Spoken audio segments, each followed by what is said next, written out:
예, 오늘의 증시 브리핑 시작하겠습니다. 오늘 지수가 제법 올라오는 그런 모습을 보였는데, 이제 시장이 돌아설 수 있었던 거는 오늘 이제 미증시 상황이 그런 대로 좀 선방했다. 그래서 보시다시피 이제 51선에서 딱 마감이 됐잖아요. 3대 지수가 전부 다 51선 방어해냈고, 아침에 빠지고서 그 하락했던 폭을 더 이상 내주지 않았거든요. 그래서 파월 의장 관련된 내용으로 밀린 건 이것으로 다 반영이 됐나 보다. 그러니까 추가 하락할 건 없다. 이제 이런 어떤 정서가 좀 있었던 것 같고요.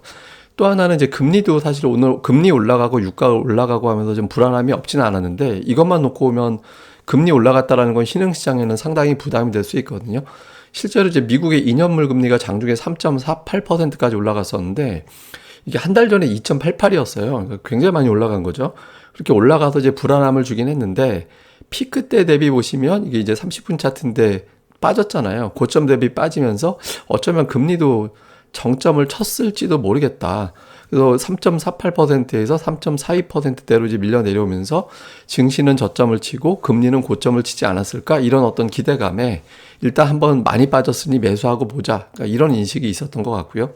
다음에 이제 국제 유가가 좀 많이 올라갔잖아요. 오늘 유가가 중동의 뭐 이라크도 그렇고 리비아도 그렇고 요즘 뭐 정세가 좀 불안하답니다. 그래서 공급 문제가 발생할 수도 있다 이런 걱정 때문에 유가가 좀 많이 올라갔고, 이거는 향후에 좀 안 좋은 재료가 될 수도 있습니다. 여기서 이제 100달러 넘어가고 이렇게 돼버리면 좀 골치 아플 수도 있는데, 유럽 국가들이 이제 그 저장 지금 막 겨울철 대비해서 창고에다가 막 가스를 계속 저장하고 있잖아요. 그래서 저장을 하고 있는 데다가, 그러니까 중국에서 최근에 이제 LNG가 뭐 남아돈다라는 건 좀 과장이고, 어쨌든 이제 중국에서 LNG를 갖다 유럽에 대파는 그런 상황도 생기고 있대요. 그래서 이제 공급 문제가 살짝 숨통 트이는 건가? 뭐 이런 식으로 또 해석이 되면서 천연가스 가격이 미증시 돌아갈 때 또 많이 빠졌었거든요. 그래서 이제 유가가 올라간 게 걱정되긴 하지만, 천연가스가 빠지면서 인플레이션에 대한 우려, 그리고 이게 빠지면 또 유로화가 반등할 수 있는 계기가 또 만들어지거든요. 그래서 이게 이제 상세가 돼서 유가가 올라갔다라는 점, 뭐 금리가 올라갔다라는 점보다는 이제 좀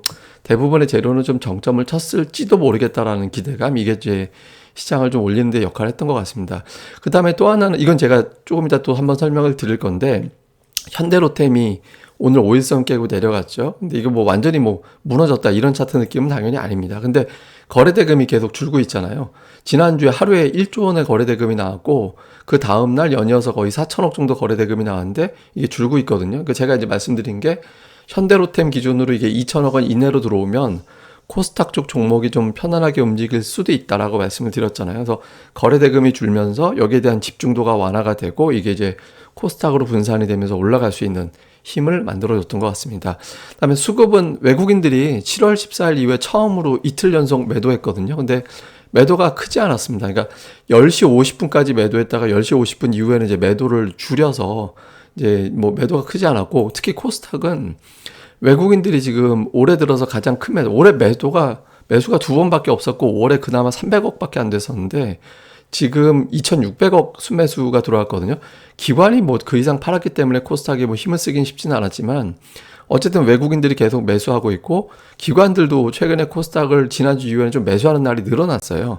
예, 그래서 코스닥 상승폭이 좀 커지고 있고, 이게 조금 코스닥 쪽에 어떤 변화가 생기는 건지는 좀 주목을 해봐야 되는데, 일단 매수한 종목을 보면 외국인들, 제가 이제 3대 종목, 그러니까 전기전자, 자동차, 2차 전지 이렇게 말씀을 드렸잖아요. 근데 잘 보시면 2차 전지 대형주 쪽, 그러니까 LG에너지 솔루션이나 LG화학이 상단에서 좀 지워지긴 했고요. 근데 자동차, 현대기아, 모비스 다 들어가 있고, 하이닉스 들어가 있거든요. 삼성전자를 좀 팔았지만, 기존에 이제 매수하던 종목들의 페이스는 아직은 이제 버티고 있다.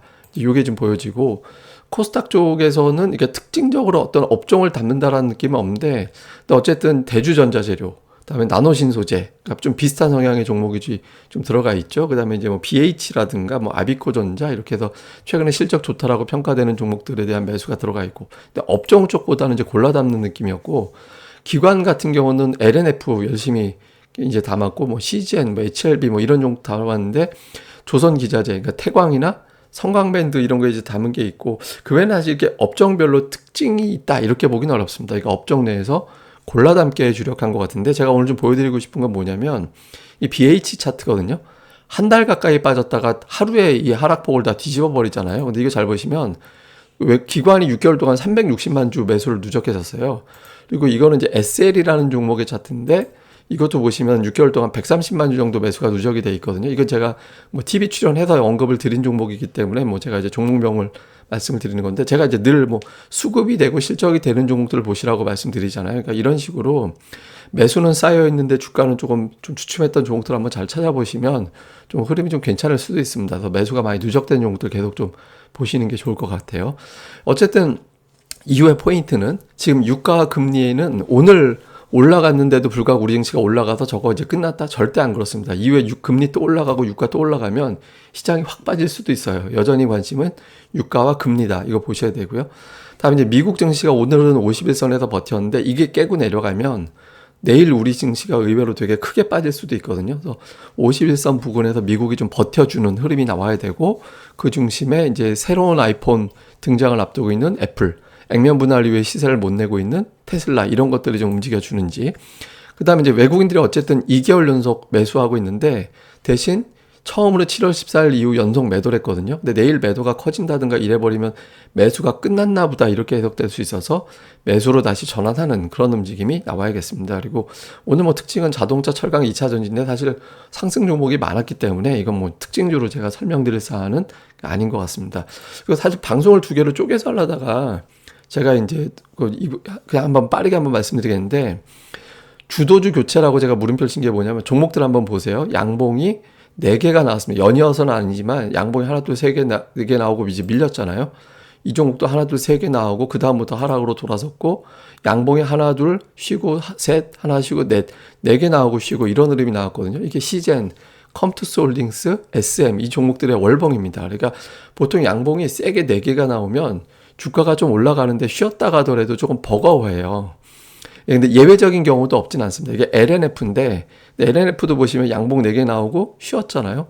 그러고 나서 양봉 4개 나오고도 더 올라간 적도 있긴 있어요.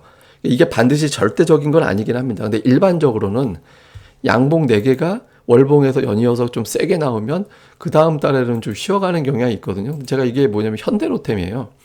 현대로템이 지금 양봉이 4개가 나왔거든요. 그래서 지금 이게 이제 물론 첫 달에 첫 번째 양봉을 이거를 센 걸로 볼 거냐에 따라 좀 다르긴 하겠지만, 왼쪽에도 보시면 4개 나왔죠.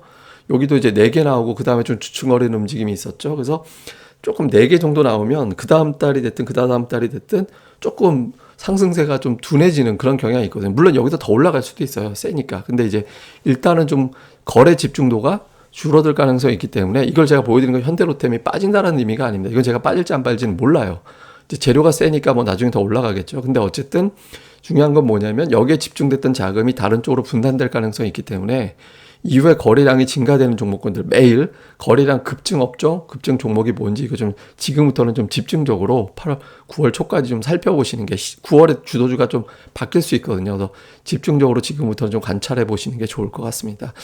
예, 뭐 자세하고 추가적인 내용은 제가 또 방송을 통해서 언급해 드리겠고요. 제가 어제 댓글에 괜히 어떤 분이 좋은 의견 주셨는데 그거하고 좀 논쟁이 있으시길래 제가 지웠습니다. 그리고 요 자막으로 대신하기로 했으니까 좀 앞으로 자막을 좀 참고해 주시면 좋을 것 같습니다.